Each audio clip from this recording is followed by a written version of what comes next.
ntimwanyumvise neza. Ntabwo Dawidi yakubise Goliyati. Goliyati yakubiswe inkonji n'Uwiteka. Umusozi wo gucikirizamo twese ntawe urangiza amashuri. Wa musozi uri iki imbere ya Zorobabeli? Uri iki imbere ya Bosco? Uri iki imbere ya Antoine? Uri iki imbere? Uri iki? Harimo umujinya. Nibyo sibyo? Uwo rero niyo naje kubatera. Yohana igishinge burya ngo ndere umujinya ngo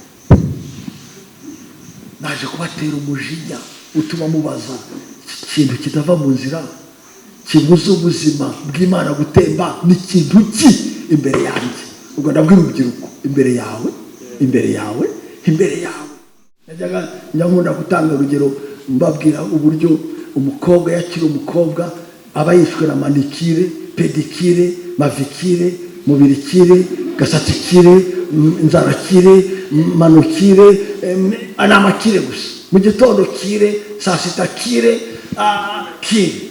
Bireba yakajya gutya mu ndorerwamo akamara amasaha abiri. Kire, kire. Akajya muri dusha agatindamo kire, kire. Warikenyeza wenyine ukijyana aho ushaka. Ariko niyo mara gukura ntabwo uzikenyeza. Undi uzarambura amaboko yawe, undi muntu agukenyeze, barongera ngo akujyane aho udashaka. Iyo uri umusore hari ibintu byinshi utametiriza ukeneye help. Abakobwa bari ahangaha bose batoya hari ibyo mutazi. Uyu munsi mubonye urushya ababyeyi mujya gusenga, ndetse hari bamwe bari no muri ghetto bajya gusenga nta mpushya igihumbi bakeneye. Umunsi umwe uzaza muzarongorwa, muzaba muratwite, ntimwakora jeni ikomeye gakeya gusa, murabyaye muri konsa ntimwaso. Rero igihe mutara umugabo, wenda umugabo wawe hari mu kazi yagiye, mushobora kwemerana kugira ngo ujye gusenga mwemeranije. Ubu ngubu ufite uruhushya rwawe rwuzuye nturukoresha. Umunsi wagiza urusaba nibwo uzamenya ko yaba we uzi ko ntakamye potite n'ifite yikamuntu. Wadi igihe utazabubona. Nari mfite ipantaro imwe n'ishati imwe, ndireba numva hagati y'Imana ivuga nuko meze nsanga kabisa umwe ari kubeshya undi. Birahenda, ntabwo uhindura umuryango w'abasinzi n'amadayimoni. Urya buri munsi umeze uko, usenga ayo kurya no kuryama, ntacyo wakora. Ntabwo wahindura umuryango wawe washwanyaguritse ufashwe na Satani gutya. Urya unywa udasenga, usenga gisirimu ya Monday Tuesday, utarya amaklasi, udakura. Nawe uri peti uzakora siki. Nibuka uburyo nabwiye papa wanjye yararize rimwe ari imbere yanjye muzehe, kuko yabonaga ntaho tugana, dushwana, tutumvikana, tutavuga. Arabaza, aramumagana ambwira nini we ko mumeze nabi muryana mutumvikana ngiriho, ni napfa ejo ntimuzamarana.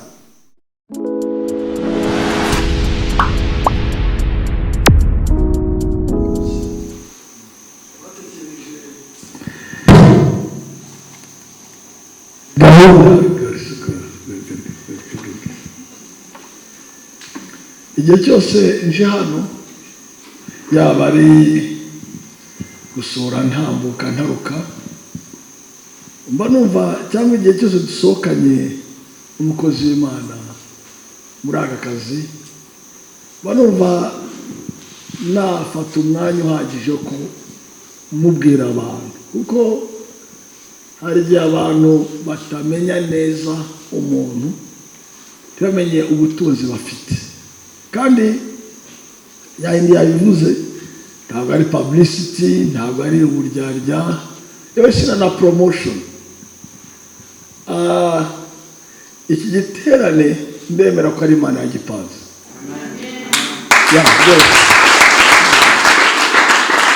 Urebye impamvu yo kuba ahangaha zari nkeya uyu munsi. Twagize urugendo Bukavu tugaruka tunaniwe, n'iri joro naranyanye umukobwa wanjye ku bitaro mu masaha 8 saa 7 y'ijoro arwaye, ubona ko ari atake y'umwanzi gutyo, ariko Yesu yamukijije. Turashima Imana. Rero ndashaka kubabwira ko iyi topic turuganireho uko umusore yaba igitambo gitanga ubuzima aho ari hose mu ishusho y'umwami wacu Yesu Kristo. Tuzabana namwe uyu munsi, ejo no kwa gatanu ku buntu bw'Imana.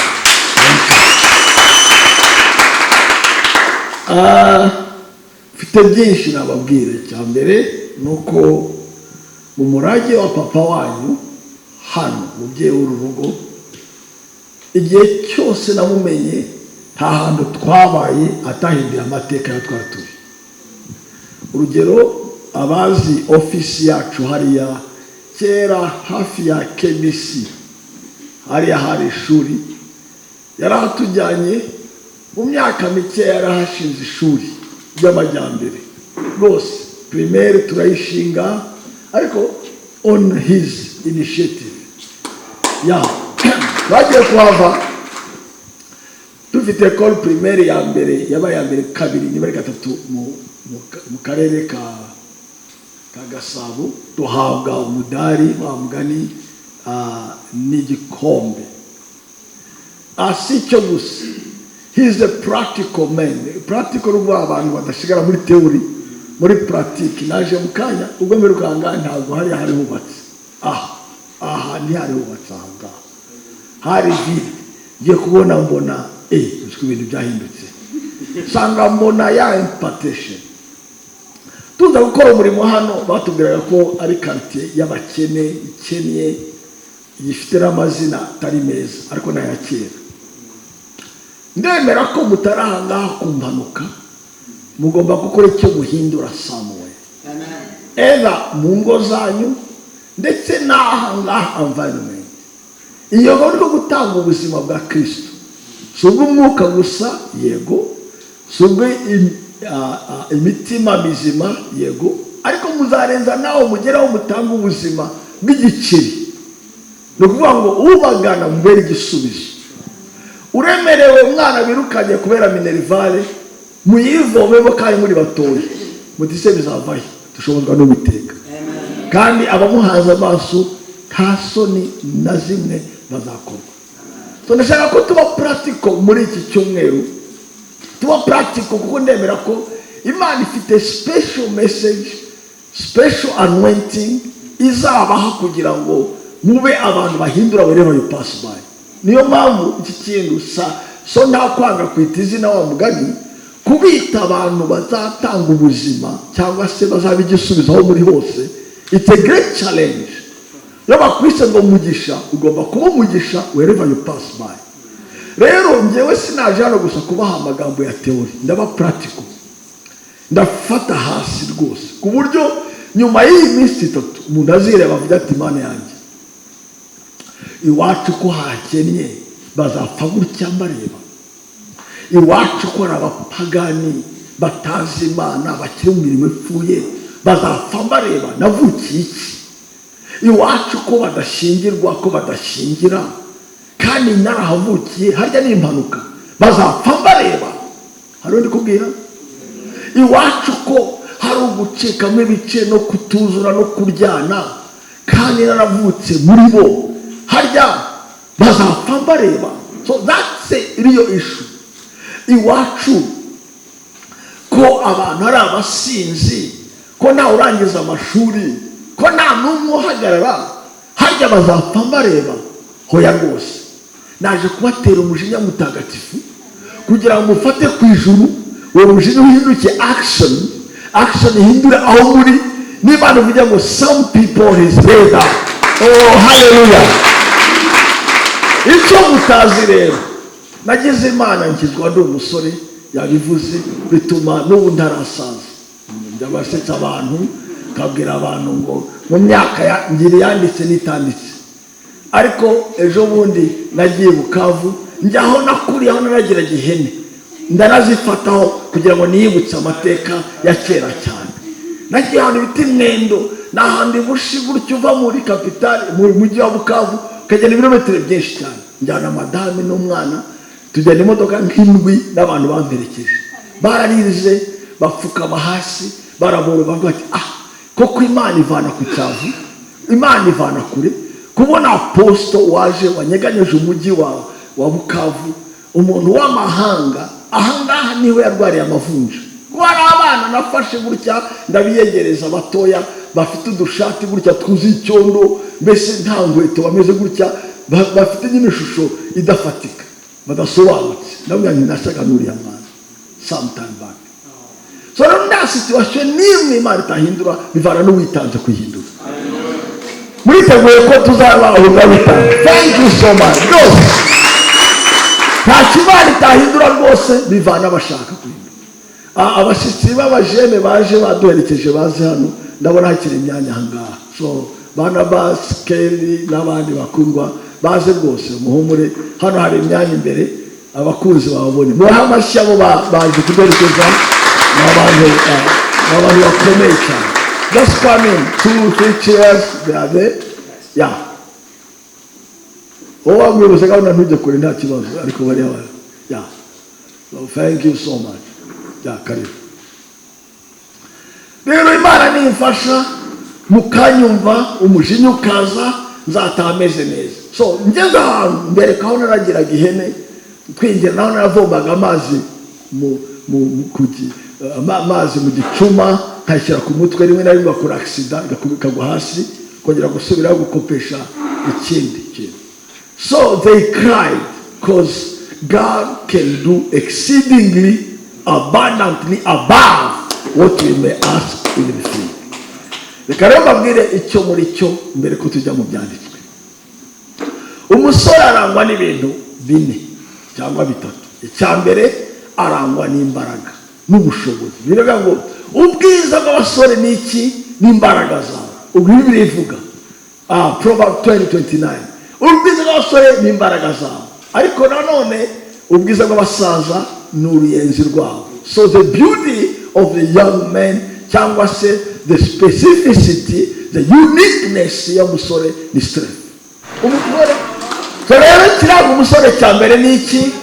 Imbaraga. Icya kabiri kimuranga ni apeti. Apeti. Umusore ajya na apeti. Umva ko birivuga. Umusore ryoherwa nyurwa ubwiza bwawe ukiri umusore. Enjoy. Ngo kuko iminsi bitaraza aho uzavuga ngo sindyohewe sinyuzwe nabyo. So umusore ni umuntu ufite apeti, ashaka gufata byose. Ndibuka rimwe nicaje mama munyaga icyungu cy'ibijumba niba n'iki ndakirangiza, andeba mvuye kora siporo ya karate, ayifata gutya ku mutwe yumva ni nkaho yagushishana. Cyajyaga tujya ahantu bagateka ubugari bakavuga ngo uyu musozi murawumara, tukamubwira ngo duhe iminota mikeya gusa tukicara tukawumara. So umusore afite apeti, yabiyinda apeti mu byose, passion, arimba passion, ashaka passion. Ibyo kuba mu bintu nka 14 uburirimbye kandi ntajwe, munyamasengesho protocole ukaba muri byose kubera apeti dituma usigara gutyo. So young man is full of passion, appetite, force. Icyaga gatatu kiranga umusore ni choices. Buriya iyo umuntu agenda akura agenda atakaza choices. Urugero niyo mpamvu bitiranya abasore bakabitiranya ubuseribateri. Muri magambo tarahita uwo bazabana. Actually ubusore ni choice. Ubwo ko Yesu yabwiye Petero amubwira ngo Petero, ukiri umusore warikenyeza wenyine ukijyana aho ushaka, ariko niyo wamara gukura ntabwo uzikenyeza, undi uzarambura amaboko yawe, undi muntu agukenyeze, barongera ngo akujyane aho udashaka. Urumva ko rero more you lose your youth, ukutakaza ibyo kwawe utakaza na choices zawe. Nagiye gukora ikizamini cyo kujya mu gisirikare cy'abaofisiye korali militaire y'Ababiligi. Nari mfite imyaka 18 ndangije segonderi. Ngiye kubona ngo nabanditse ku kibambazi ngo iki kizamini gikorwa n'abantu bari munsi y'imyaka 23. Ndaseka, nzagezayo ryari? 23. Ndacyari 18 mukambira 23. Ndaseka cyane umva mbega ibintu by'abasaza bitazagerayo. Hanyuma icyo kizamini ndagitsindwa, ndasubirayo nyuma nza kwibuka ko kibaho buri mwaka ngiye nsanga maze kugira 21 bamvana ku muryango sanga imyaka 5 yatambutse yihuta sanga wa undi nari mutoya birihuse cyane.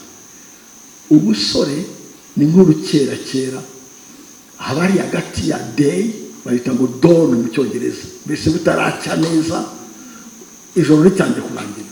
So ni umwanya utari munini cyane buriya wo gukoresha vuba cyane kuko imbaraga ufite ubu tuzazigeresha choices ufite ubu hari muri mwe hari wakora faculty 3 bakora nize medicine niga economy ngajya mbenga hose niga electronic byose bitumbiparije gutya nari umusore nyine kajyanga ngahembwa nagakanga baramaneti y'imukara hari no muri Kongo na desordre ngahembwa kajya hari ngahembwa nari umusore yo musore afite choices. Please don't miss your time. Igihe niki ejo uzaba wafije amahitamo atatu guhaye guhitamo hari igihe uhitamo bikaba ari basi. Icyaka ni kiranga umusore ni lack of experience no kutagira experience bigatuma icyamufasha nuko releinga no kwizera no gushingira gufatira kuri experience y'abamuyobora.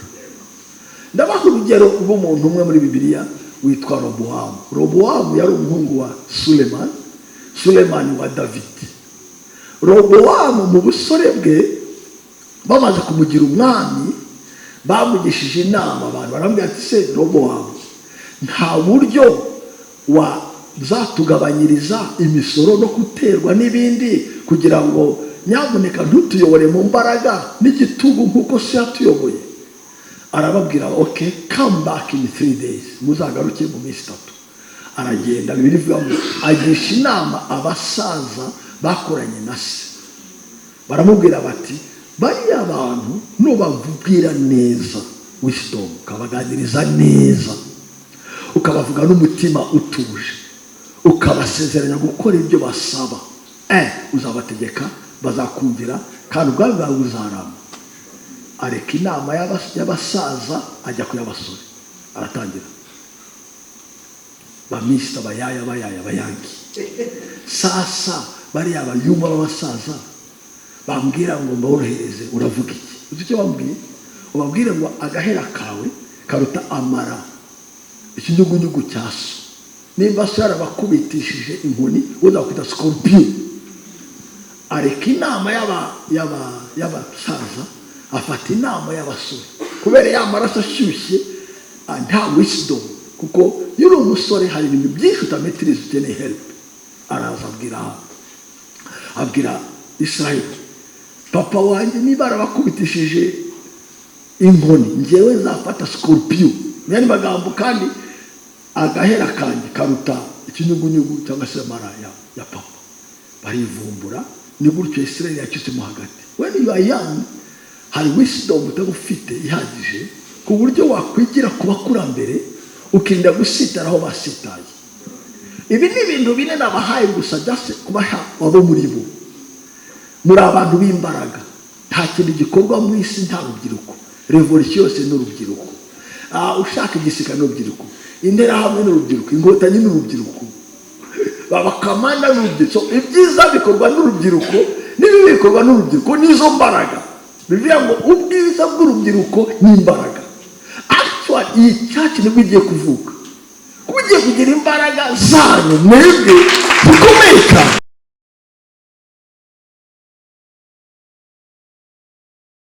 Wasize amashyi neza tuvuga ubu niyo kugiye kuvuka kuko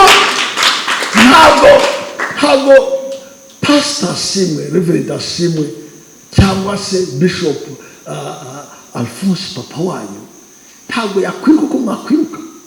Ntiyakomanga mu rugo force mukora evangelisation nk'uko mwayikora. Hari ibyo yakora ariko ntiyabikora buri munsi yakora imbaraga. Number 2 ntabwo yazanga Friday aze Saturday akore croissant ministre y'amasengesho kwiriza ubusaranga agenda hanyuma ku cyumweru akore n'ibindi akore. Somehow imbaraga zigenda ziva mu physical zijya mu gutekereza. Rero abazakora ibyo ni mwebwe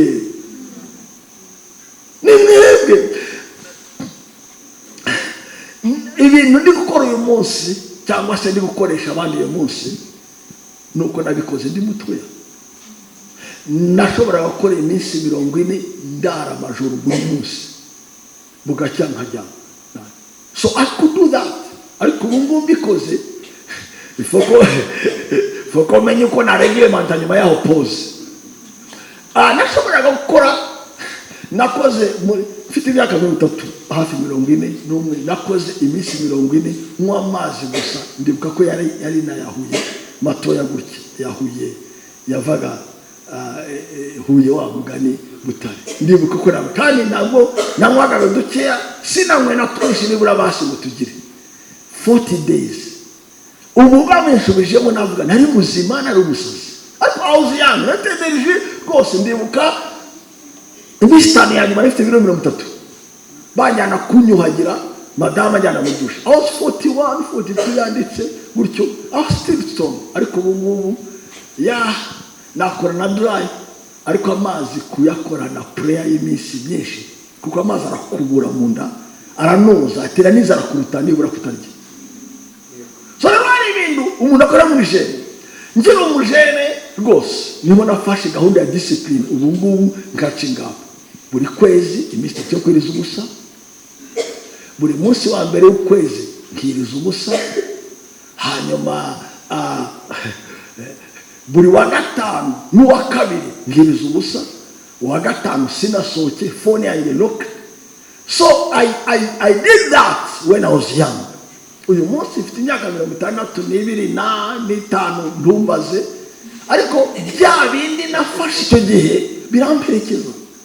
Niyo mbona ndasaza nuko hari discipline yafashwe muri jeunesse itarasize.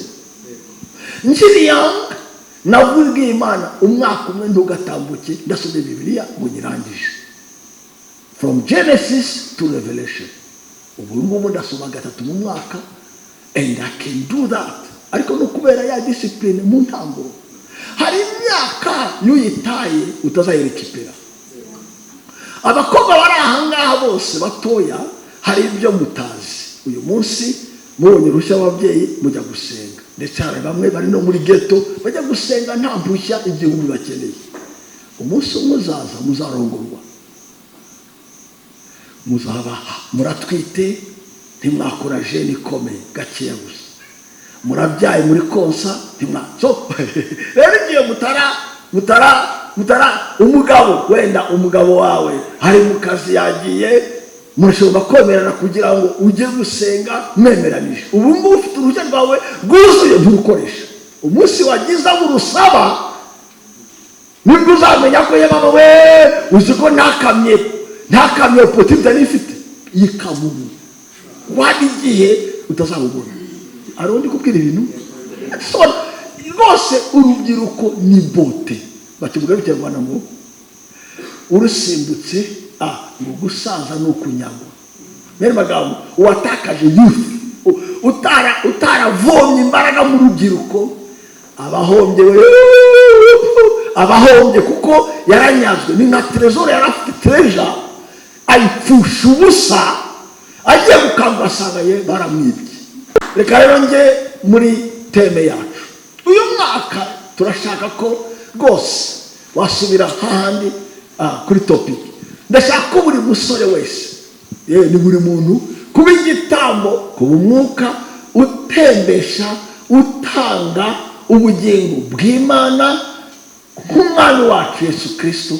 Kandi ibi ntabwo ari teori, ni ukuri pe, ni ukuri. Ushobora kuba ubuzima aho ugeze utanga ubuzima. Umunsi umwe nari mfite ubushomeri bw'imyaka 4 ndagasore karanje universite. Hanyuma ndi engineer akazi gatinda kuza.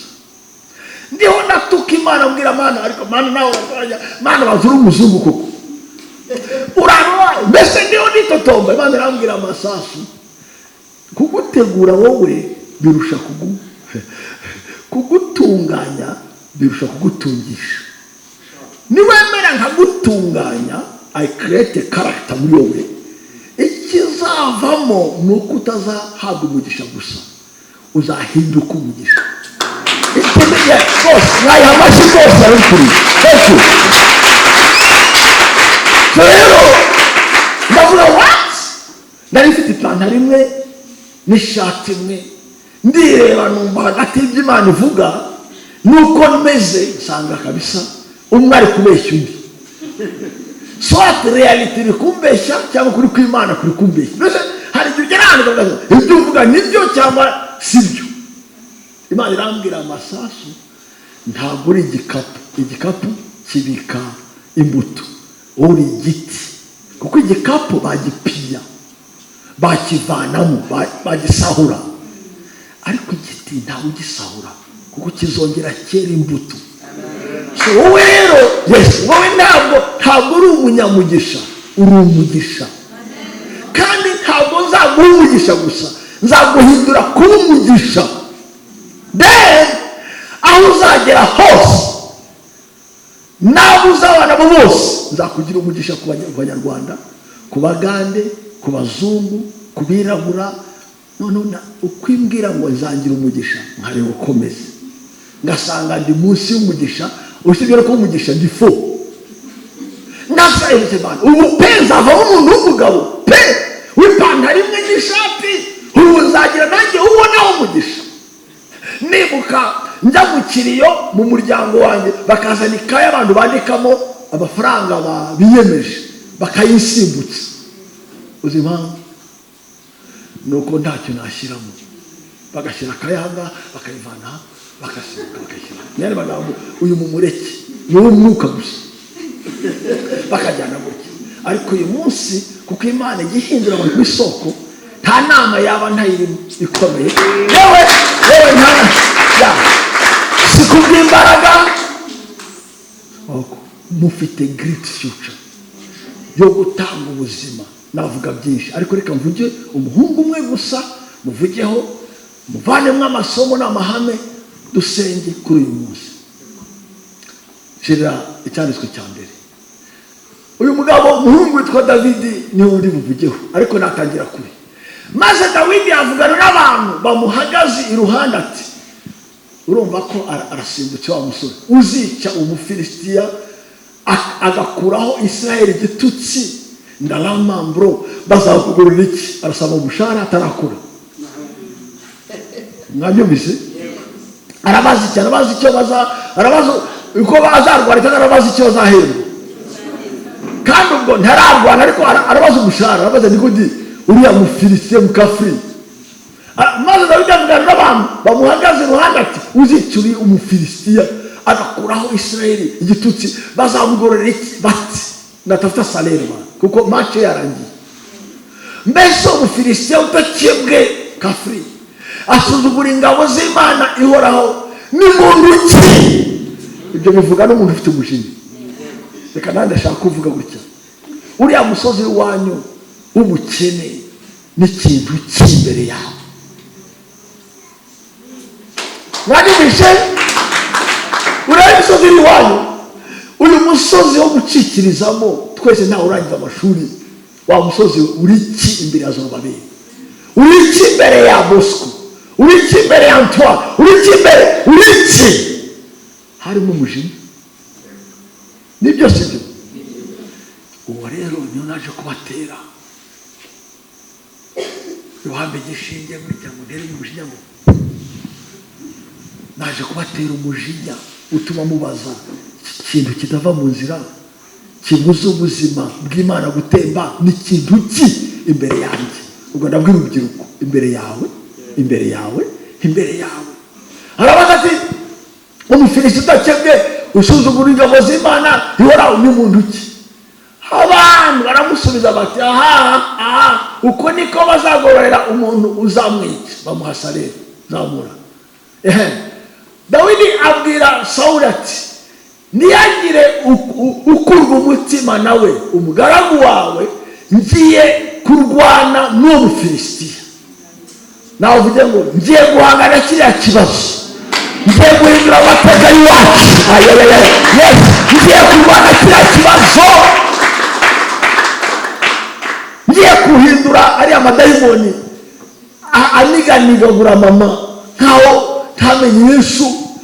Ngiye guhangana kiriya kibazo cy'uburwayi cyo gukenyuka, ngiye guhindura ikintu cyitwa umukene n'umupagani utinya iwacu. Hari umunyamujinya ngaha? Yes. Ntiyagire ukurwa umutima nawe umugaragu wawe ngiye kurwana n'uwo Mufilisitiya. Nibuka uburyo nabwiye papa wanjye yararize rimwe arira imbere yanjye muzehe, kuko yabonaga ntaho tugana, dushwana, tutumvikana, tutavuga. Arabaza, arampamagara arambwira, nini we ko mumeze nabi muryana mutumvikana, ngiriho ninapfa ejo ntimuzamarana?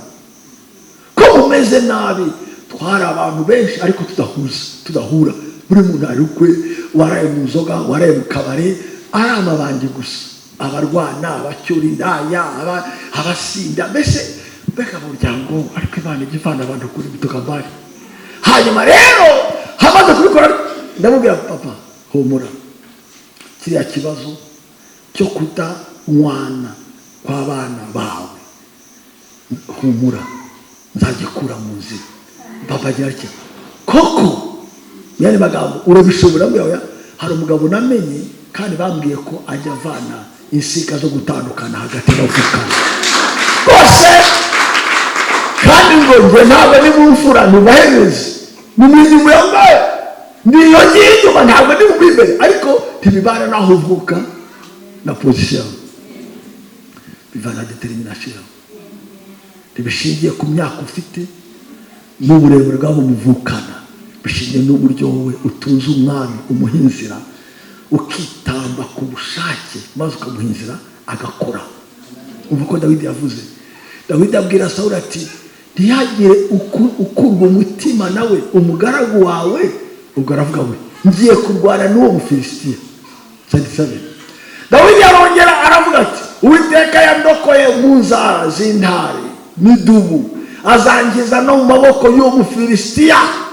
Nuko Sawuli abwira Dawidi ati, basi ngaho genda, Uwiteka abane nawe. Mwumvise amagambo basi? Nge nta byiringiro mfite kama ukungana uku akana k'imyaka 17 gatoya kagacuranzi gusa, urahangana ikigabo cya metero, uriya mugabo afite metero 2, hafi metero 3, yari afite fit ama fit hafi nkarindwi gutyo. Bisobanuye ngo urumva fit 3 ubundi ni metero 1, fit 6 ni metero 2, so yararengeje metero 2. urumva yareshaga mvugeze gute, ku buryo ntiyashobora gufata ingabo ye gutya.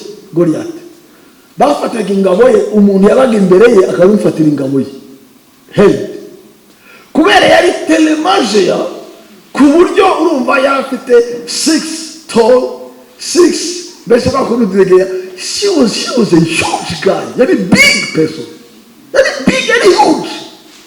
Byonyine kuza gucokoza Israeli buri gitondo akabwira ngo imbwiranga mufyotore, ize mufyotore mwangamwe, hagire umwazanga vunagurire, muvane mu buzima. Bose bakajya bakirira ngo bagatitira, abatuka iminsi 40, ariko uzi kutuka umuntu 40 days. Monday mwangamwe mbesiri, fyotora ni kuvunje, akongera ejo akaza mwangamwe mbesiri. Noneho uko yakomeje gutuka, aratuka baraki iminsi 40 ni myinshi, ni amasaha 960, ni amasaha 1000 kuramo 40, ni myinshi. Hanyuma rero amaze kugira, Dawidi araza, murabiza amakuru, araza ari kureba bene nyina, atagira abona cya kigabo kiraje, kiratutse, aravuga, wacha mzee, wose ogope, uyo mtu tamtosha njiani, kandi yamuvanye mu nzira. Yesu no yamuvanye mu nzira, nanjye ngahamura, nawe urakivana mu nzira cya kibazo.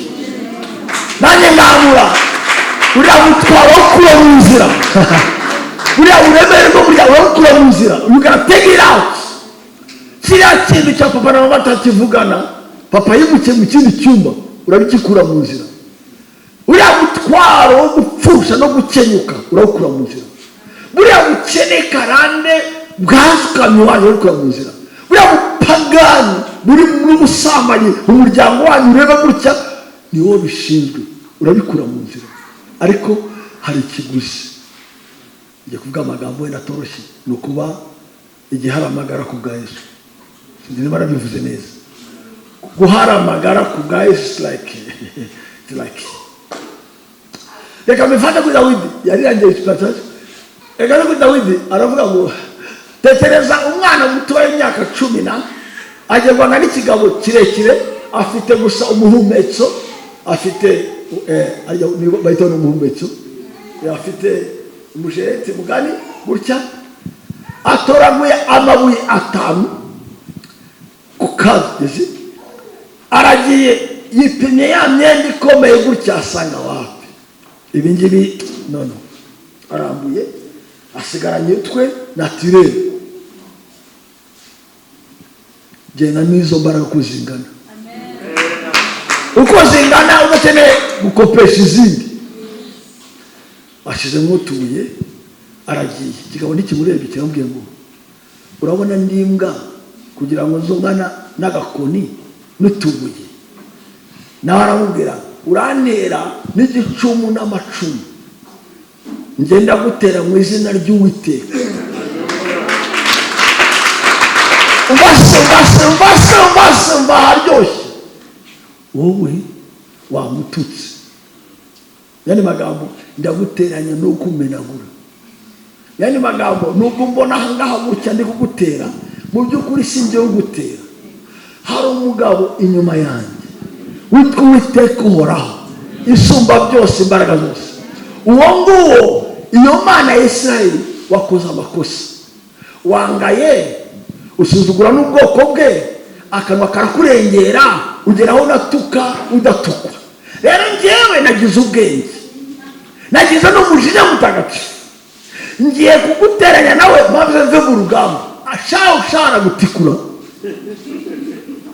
Haleluya, haleluya. Nimwanyumvise neza. Ntabwo Dawidi yakubise Goliyati. Goliyati yakubiswe inkonji n'Uwiteka. Uti Masasu bizute. Reka nkubaze, bakubisiwe mu gahanga ugute, imbere cyangwa inyuma? Bakubisiwe hano ugute, ko mutamfasha. Ndakubaza, bakubisiwe hano ugute, yaguye ati? None se mwebwe murabisobanura mute? Ko mutamfasha. Goliyati ahangana na Dawidi yaguye ati? Yo kugira ngo ubwo bakubiswe imbere cyangwa inyuma?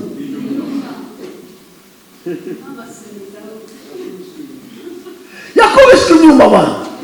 Mu yandi magambo, Dawidi yaramuteranije ava mu rugamba, maze Uwiteka afata agakanu agenda akubita hasi. Ariko icyo rero nicyo muzakora, uzahagara hagati y'ubwoko bwawe n'ikibazo, maze ugiteranye n'Uwiteka, witambye, Uwiteka gikubite hasi. Noneho acinzira atari inzira, ube ubaye igitambo, kuko hari habuze umuntu wakwitamba. Uwo mugabo yamaze iminsi 40 atuka ubwoko bw'Isirayeli, bahari bareba, nta n'umwe wasohotsemo, kugira ngo hajye kuba akana k'agasore k'agahererezi karenga bene nyina 3, kakagenda imbere kari kahaza amagara. Yari yitambye, babyita kwitamba, babyita kwitanga. Yari yavuze ati sinzi, ariko ndagiye mu izina ry'Uhoraho. Ikiro nicyo kiri kubura mu rubyiruko. People are so selfish, they can't change anything. Turatekereza ku buzima bwacu cyane, njye umwe nambare biragute, ariko utekereza gutyo ntacyo azakora. Bibiliya ivuga ngo Adamu wa kera yari ubuzima buriho, ariko Adamu wa nyuma ntabwo ari buriho, ahubwo ni umwuka ubeshaho, utanga ubuzima. Rero ugasanga urubyiruko bagahinduye ibintu, bagahinduye situation, bagatembesha imbaraga z'Imana, bose bari mu mpange, ntanambare, mpangire gutya, mpangire. Najyaga nkunda gutanga urugero, mbabwira uburyo umukobwa yakira umukobwa aba yishwe na manikire, pedikire, mavikire, mubirikire, gasatikire, inzarakire, manukire, anamakire gusa. Mu gitondo kire, saa sita kire, kire. Yakajya gutya mu ndorerwamo akamara amasaha abiri. Kire. Akajya muri dusha agatindamo kire. Ariko umunsi umwe azarongorwa, azaba mama, mind ye izahinduka. Aho gutakaza umwanya wose agira kire itari mbi, azatekereza n'umugabo. Ni gute umugabo wanjye azaba yambaye? Ni gute natanga ubuzima? Ni gute umwana azajye ku ishuri?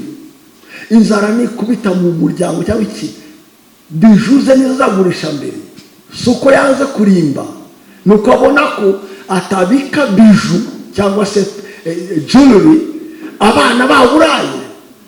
Azagurisha igitenge cye. Suko yanze kwambara, azumva atagubwa neza abana be bambaye ubusa. So rero icyo gihe azaba shiftinze from living to life giver. Urumva icyo rwose, kandi Christianity nicyo actually niyo Kristo. Ubwo bivuga Adamu wa mbere hariya yari ubugingo buriho, ariko Adamu wa nyuma ari we nde? Wa nyuma ni nde? Yes. Dusa n'uwa mbere cyangwa duhamagara dusa n'uwa nyuma? Uwo dusa nawe ni nde?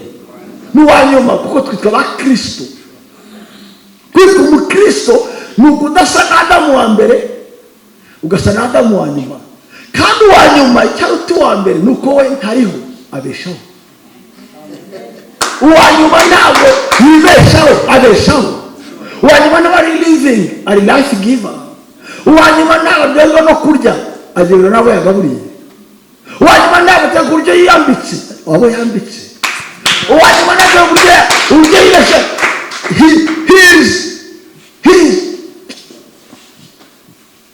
He is life-giving oriented. Afite indi thinking, afite indi mind. Itari mind yo kurya, kunywa, kwiramira. Afite indi mind. Yageze mu ishuri, Green Hills Academy, Dani, Riviera n'ahandi. Hari umusore kuri campus Mount Kenya n'ahandi. Ikimubabaza si uburyo azabaho n'uburyo azakomera. Niki nahindura hano? That's a thinking. Hano muri universite nzabamo mbadaye pe ntacyo mpinduye.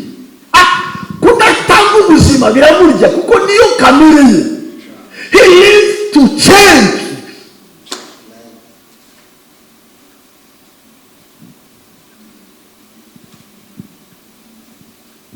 Uzi kubaho ukavuka ugasaza bakaguhamba nta n'ikintu wahinduye. Uburyo bwiza. Perezida w'Ubugande niwe wavuze ngo harya nibura ntibarandura igiti ibumoso kujya hinga iburyo, bavuge ko wahinduye pozisiyo y'igiti. Basi niba utagira icyo ukora uvane igitangaha ukirandure ugende ahangaha ugihinge. Basi bavuge ngo nibura yavanye igitaha agishyiraho.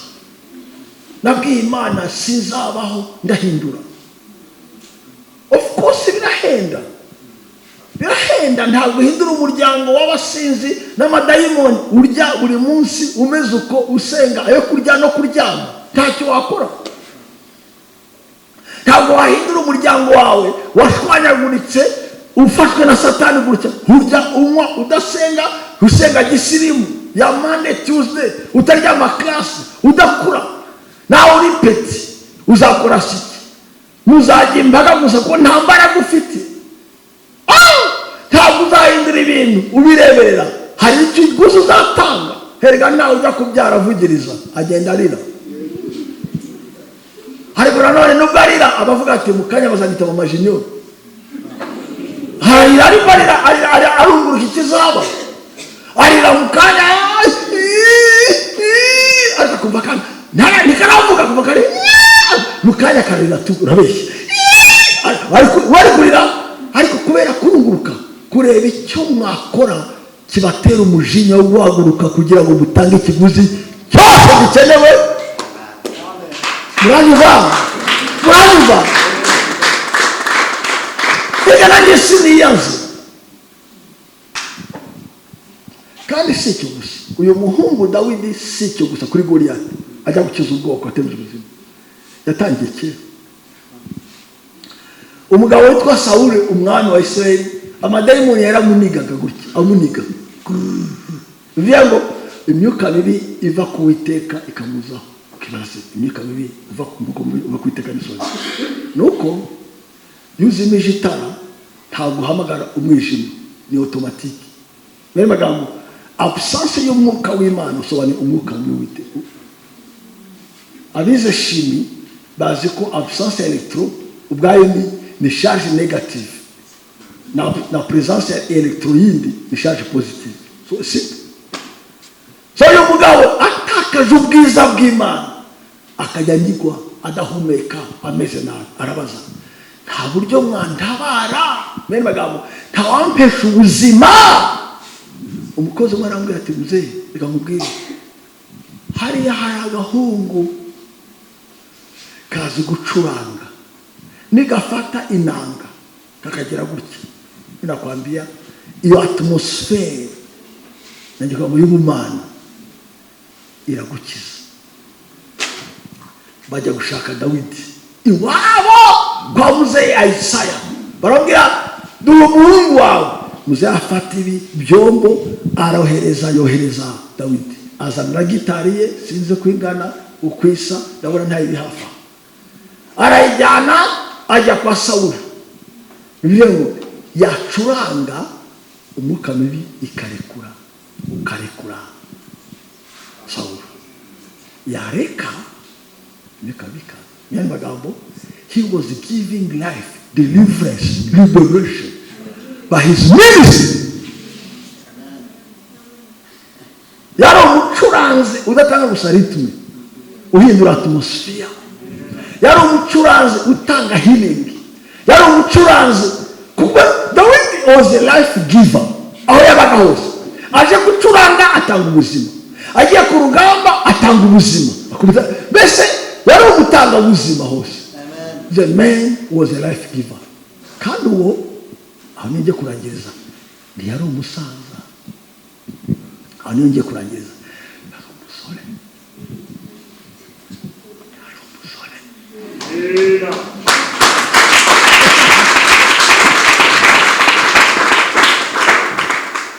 Yari umusore mutoya, ugayitse, ususuritse. Uti ubizite nuko umunsi bashakaga umwami mu muryango baramwibagiwe, kubera kari gato kanyuma kakadogo. Babwira Isaya, zana abahungu bawe, uyu munsi Imana atoranyamo umwami. Ahamagaza abahungu be 7, akamunanya arakareka kubera kari gato. Wenda nawe uri muto iwanyu, mfite inkuru nziza ku batoya. Kari gato. Babwira Isaya, uzana abahungu bawe natoranyamo umwami. Arya maze abapanga gutyo 7. Hanyuma Samuel umuhanuzi arebye abona Jean, abona igihungu nyine kizima. Aravuga yaya uri ubeshya na gifaru, nese agomba kuba ari we mwami tu, kuko kameme ntabwo yaba kadogo cyangwa se umwana busco. Numva ya kameme uyu nguyu yapfa gusa n'umwami, pano usa n'utarariye. Habonye yaba huyu inawezekana. Miterereye uko ameze arasa n'umwami vraiment. Uzi Imana ambwiye acana ile namugaye namuvanye mu nzira. Hawe sindebe uko abantu bareba igihagararo, bareba experience. Nanga havuga ngo isi kubonamo ubusore ubutoya, Imana ntireba gutyo. Iki gihe ni cyawe, wagira icyo ukora. Ntabwo gatoya wagira icyo ukora iki gihe cyane rwose cyane. Abatambutsa bose 1 2 3 4 5 6 7 barashira. hanyuma Samweli amaza nta wundi mwana, nta kandi kana, niko yakabajije, nta kandi kana gasigaye. Agira ati haracyari kamwe ariko kabiriya mu ntama kari mu yandi magambo ntabwo kari eligible, ntabwo ari eligible. Aravuga mukazane ntidukome igitambo kataraza. Urumva rero nawe bakuzane, ndavuze ngo bakuzane, bakuzane. Oh haleluya, bakuzane rwose muri buri. Akiva hariya Samweli abonye Imana iramubwira uwo, he is the one. Amen. He is. Rero hangaha ndizera ko muri iyi minsi 3 hazahaguruka ba Dawidi bose, ba Dawidi batari abazembezembe, batari abarangare, batari mu myanda, jeunesse bafite imbaraga z'Imana, bafite ubwenge bw'Imana, ariko nanone bemeye gutanga ubuzima bwabo, babutamba kugira ubushake, babutambira Uwiteka, bahara amagara yabo, bemera kudasa n'ab'isi. Kubera iyo mpamvu baba umuyobora Imana icamo guhindura amateka. Ndacumbikisha Bishop ijambo ryawe, wadusengesha, wadusezerera.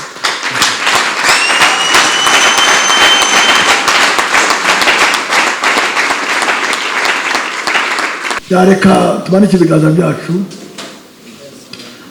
sura muraga uti Mwami Yesu, kuri uyu mugoroba, kuri aya matariki 23 kwezi kwa 2 2022, kuri uyu mugoroba, kuri iyi saha ya 1:30, manitse ibiganza byanjye mu nzu yawe.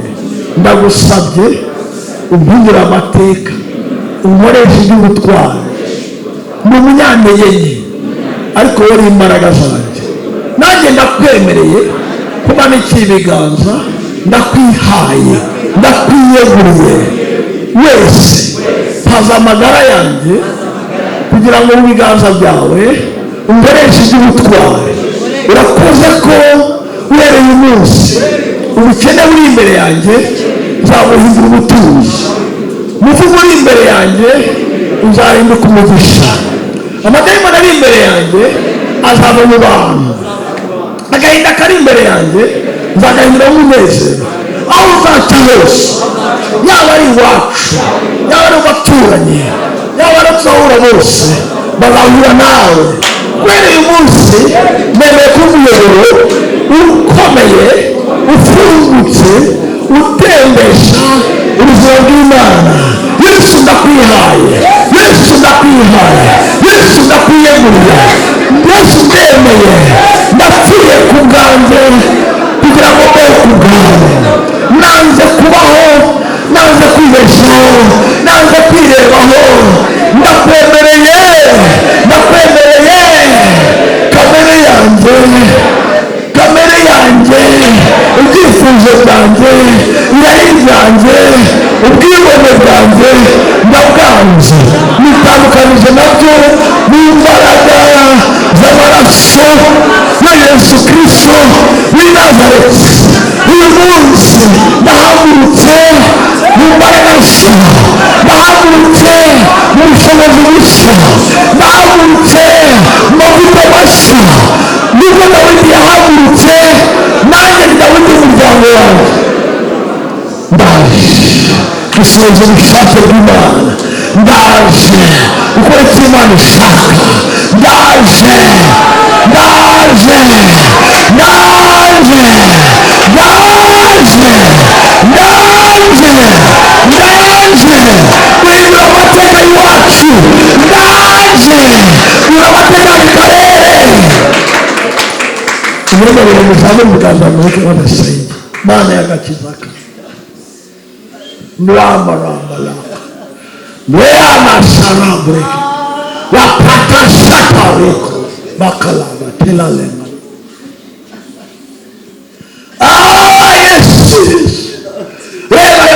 azamutse agukeneyeho ubutabazi, agukeneyeho gusigwa, agukeneyeho amavuta mashya, agukeneyeho imbaraga nshya.